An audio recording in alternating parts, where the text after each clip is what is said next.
G'day guys, it is Ben here from Hunt the Night. Now, not that you know this, but this is take 3 of me trying to do this video because I want to make sure I get everything across correctly, because this is a device that is worth talking about.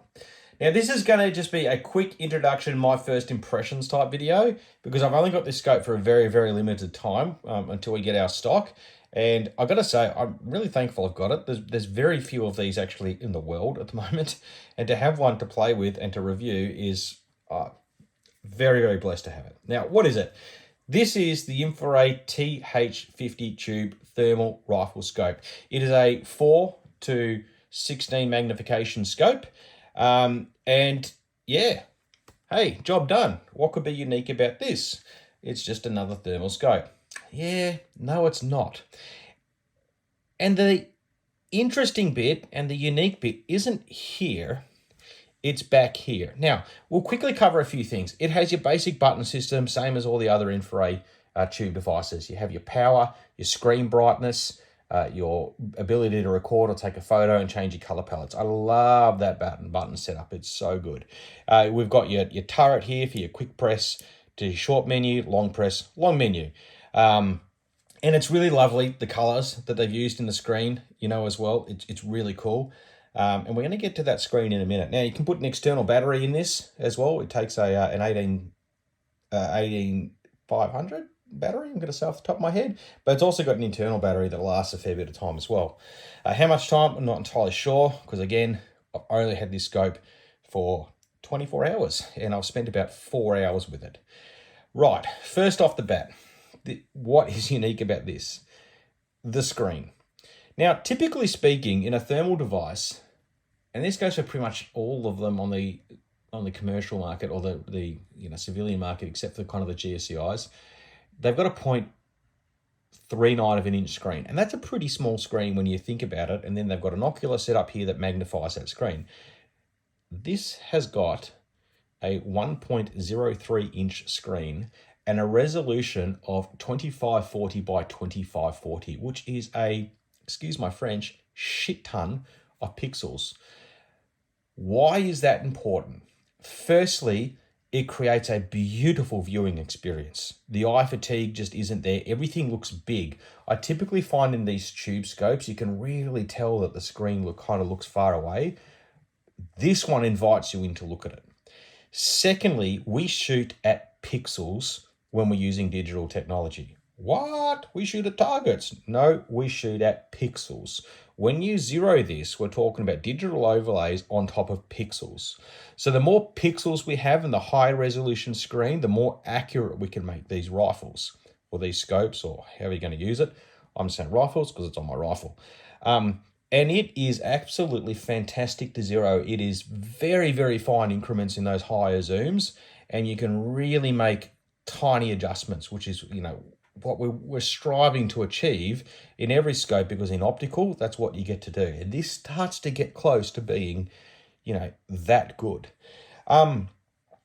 So this screen setup is just, it's amazing. And I've run some footage of the menu system. It is really lovely the way they've set it up. That round screen in the back is just, it's wow when you look at it. And it's wow. Now, let's get on to the rest of the device. One, easy to set up mount, being 30mm rings. And what InfiRay have actually done is,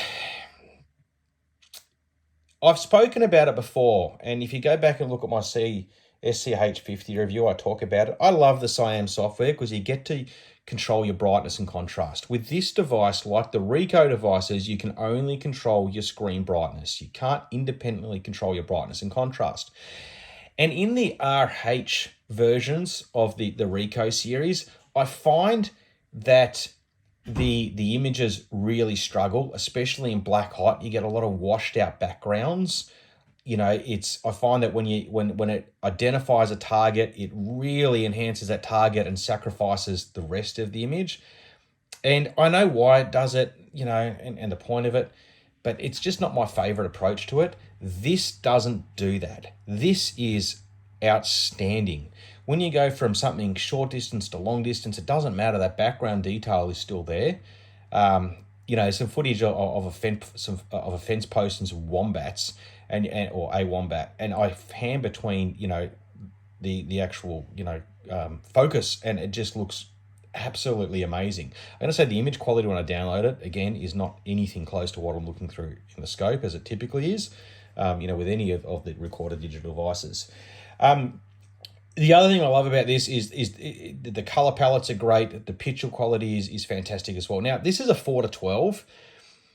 I don't know if that's all optical magnification, and you see that in a little bit of the zoom, that the image, when it gets, I mean, you've got to expect when it gets into those higher images, higher zooms, it's going to degrade anyway, and maybe I'm being overcritical, but I think some of that magnification comes from how they've actually set the screen up back here, rather than being at optical. I'm not sure, I'm just guessing, because typically speaking, you know, in a 640 sensor, to get to 4 times power, you're kind of looking at 100mm objectives, not 50mm objectives. So I don't know how they've done what they've done, but whatever it is, the image is fantastic. Now, again, this is just my first impression review. I'm going to try and spend a bit more time on this on the weekend before I've got to give this scope back in a couple of days. And, you know, obviously when we get our stock, I'm going to be putting one of these on my rifle, because this is different. InfiRay really created something different. Now, I'm going to get the question, because I always do, is it as good as a Pulsar Thermion? That is not my decision to make. That's someone else's decision to make. I don't compare devices against devices. You know, the Pulsar does things better than this. This doesn't have audio recording. I love the audio recording on the Pulsar. You know, the video recording and having the overlays, you know, I prefer too, especially when I'm trying to do instructional videos. But this device is good enough that it's going to feature on one of my rifles, purely because this screen is so beautiful to look at. And the image quality is so crisp. It has the ability to change hue as well, so you can be that cool palette or warm palette. This is a device that is unique. In a world where thermal devices coming out that are just pretty much the same thing with micro upgrades, this is different, and I like it a lot. Anyway, guys, there it is. That is my introduction. Oh, one other thing too.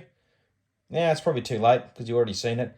Seeing those 2 bullet holes when I was zeroing it in, an inch apart, holy shit, that is good. That 50 meters, oh, that really is a moment. Anyway, this is a good one, guys. They're open for order. I mean, it's the 11th of March, 2022.